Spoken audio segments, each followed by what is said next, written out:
Subscribe to our YouTube channel and press the bell icon to get the latest updates. Hi, welcome to a new episode of Ilanomics. There is news beginning to come from some parts of North India that migrants have started going back to their workplaces. The big cities they left to go back home when the lockdown started.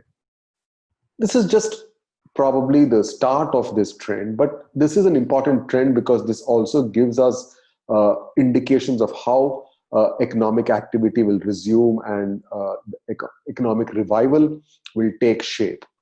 What is forcing or what is the reason migrants are going back to the big cities, and what are the implications of this is the theme of this week's Ilanomics.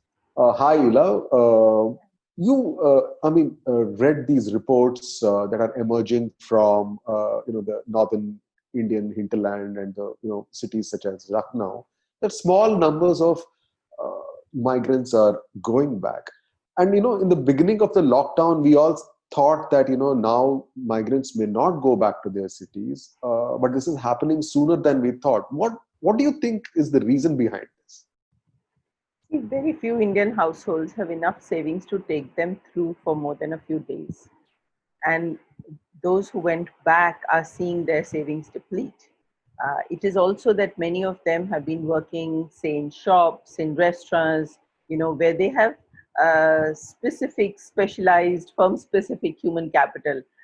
So, if somebody's a cook somewhere in a particular restaurant, he has that skill and he doesn't want to lose his job. If he stays away too long, he or she stays away too long, then there's a risk of losing that job. So I think both these factors, one, you had some savings, but poor Indian households' savings are just enough to take them barely through a month or a little more. And even though cost of living in rural areas is low, but when you deplete those savings and when you know that things are opening up, many employers are calling their employees back. Some are even known to be paying for them, asking for them to come back and join work. I think this bodes well for the economy because, many people were scared that if labor goes back to villages, then how will industry resume work? How will economic activity start again? So in that sense, it bodes well that the revival may be faster than we thought that it might happen. There is a deeper reason for this, which you talk about in great detail in your column this week on ThePrint.in. I would recommend our viewers to read it. You talk about the Bharat and India divide. The original reason why a lot of these people left their villages in UP, Bihar, MP, and went to Delhi, Mumbai, Bangalore, Hyderabad to work. What is this Bharat India divide, and how come it has not changed? See, when let me start with the Green Revolution, which was thought to be it was a change in policy, in the policy framework, mainly because India was not able to produce enough cereal that it needed to. So wheat and rice to be produced by high-yielding varieties, irrigated land in Punjab and later in Haryana and some parts of Western UP. Governments just stuck with those policies because a lot of vested interests developed and those pro-cereal policies continued. Even though food baskets changed, preferences changed, incomes increased, cereals happened to be around 25%. Today it's about 28% of the value of food produced in agriculture. Yet, if you look at the policy framework, it has all been pro-cereal. So whether it's MSP, whether it's procurement of food, where Food Corporation of India, what is stocked in the godowns of the Food Corporation of India, the way power, water, storage, all the facilities all the capacity that is created, the policies that are made have been just continuing in the same direction, as if we were still stuck in the early 1960s, where we had food shortages and cereal shortages. Let me not call it food shortages. I think very often this word is wrongly used and it's called food shortage.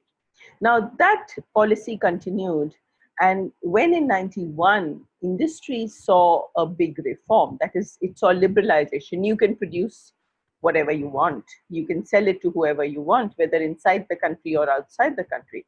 Restrictions on exports were taken away for industry. And, we know the 91 big liberalization and what it did for India.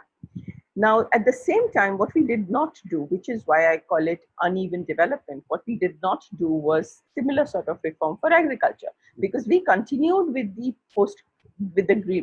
pro-cereal green revolution related structure of policies, and we did not liberalize agriculture. Now, this is the first time now that that is being done.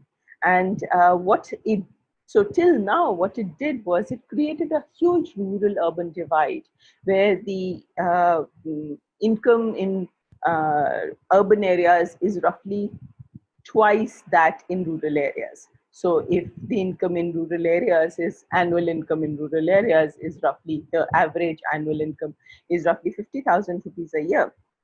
In urban areas, it is roughly 1 lakh rupees a year. That's a government estimate where a minister replied in Rajya Sabha. Now, given that this is not actually changing today, it will change.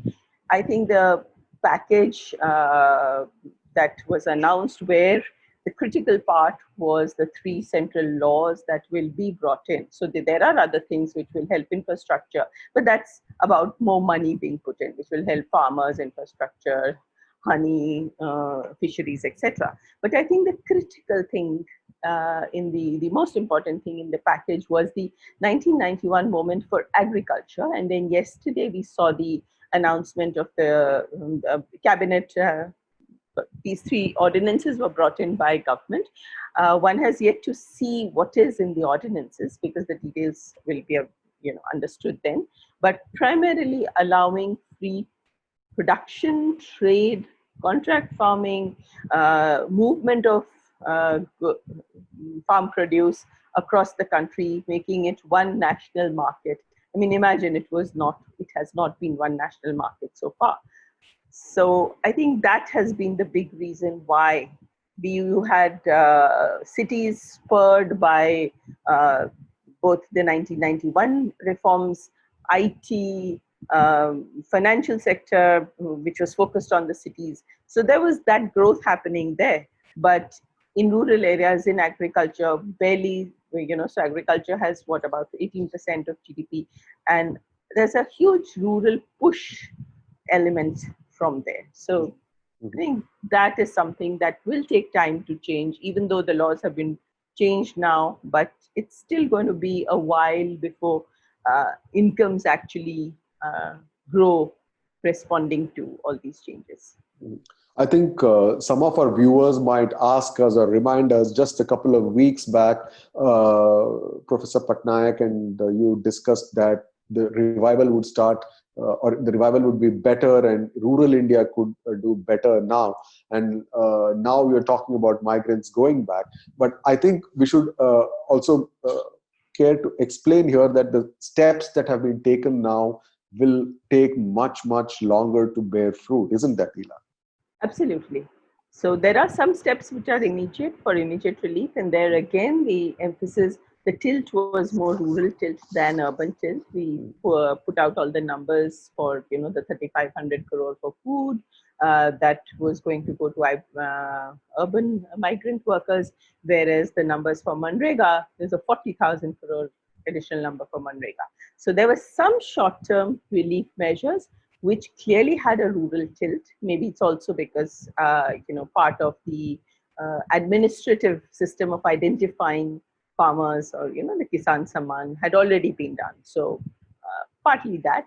But I think more than that small package of a few lakh crore, which divided, among millions of people is very small. More than that, what is important is the fact that there is this change, which will take time, as you say. It's going to take time for markets, for infrastructure, for changes in crop pattern, for high value added products to be produced. If you're going to go organic, then for organic certification to be done. If you're going to go herbal, then for an FSSAI or FGA sort of body that does quality control and does standardization and quality assurance. So all those things will need to happen, and this will take more time than just this very, very short run.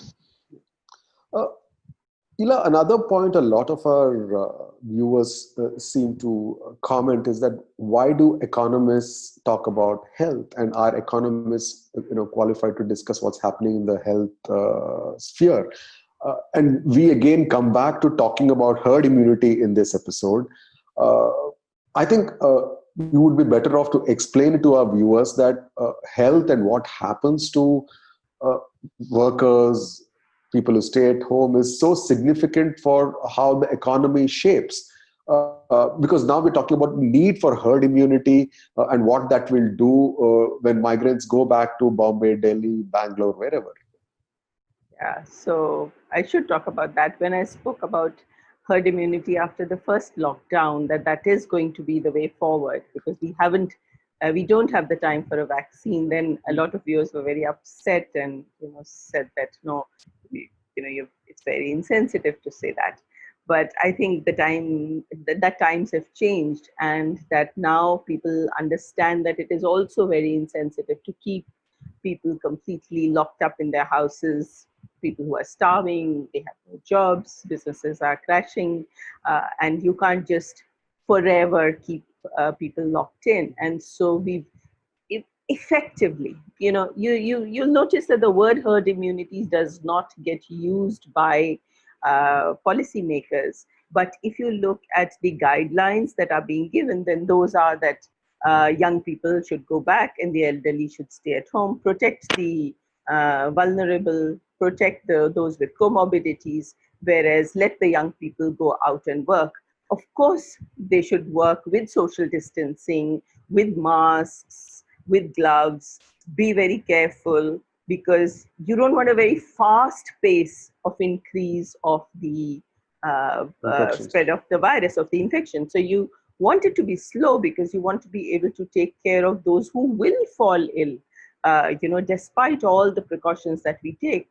But eventually, what you do need is an economy that is functioning. And I think the path on which we are going back effectively, though not saying so openly, is one where we hope that there are young people who will be out, and therefore we'll be able to keep the economy going.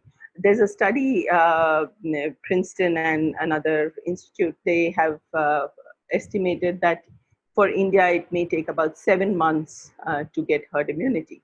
Now, again, that is for the population as a whole. But if you think about it, if the if the virus is in dense urban areas, then in those areas, it might actually be faster. So, if you make all the right preparations for those who are critically ill, you prepare for hospitals to take care of them. Research is still continuing on drugs and curing. Then, there's no other option. And I think most countries are now opening up along the rules and guidelines that would have emerged had they done herd immunity. Now, I must qualify that governments that first said we'll do herd immunity, they all backed off because, it looked extremely insensitive and the rate of death went up very fast, and their health systems could absolutely not handle it. And it's not that herd immunity is a success story so far, because the virus is very new, and you don't really have any experience where you can say that so and so or such a country has achieved herd immunity. In fact, people argue that you don't even know whether you'll need 60% or 70% or 50% of the population to achieve herd immunity.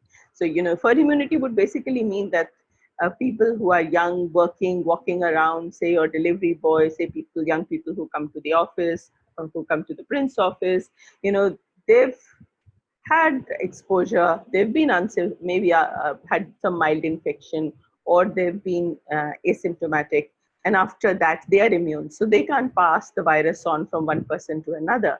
And so the elderly also get protected. After a while, the elderly can come out as well because there's nobody passing the virus around.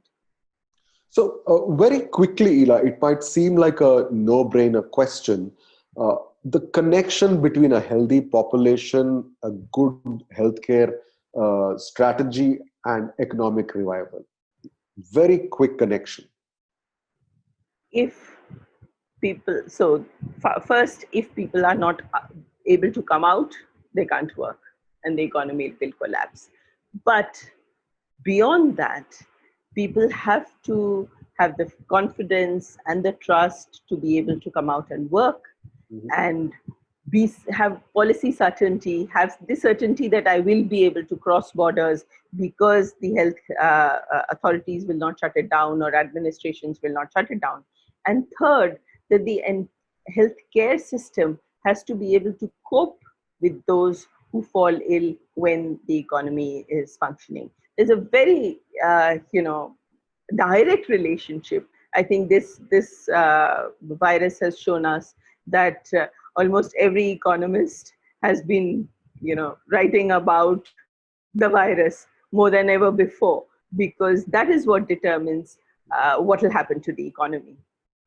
There is a very direct correlation between a healthy population and the progress of the economy. And the coronavirus has shown us why economists are talking so much about a virus and health. Thank you for watching this episode of Ilanomics. We will come back to you with a fresh one next week. I would also like to take this opportunity to thank you for your subscriptions to theprint.in. Please do continue subscribing to us and going to our portal and taking up those subscription payments. We will need your support for the good journalism we believe we do. Thank you very much, and please do come back to the next episode of Ilanomics next week. Thank you.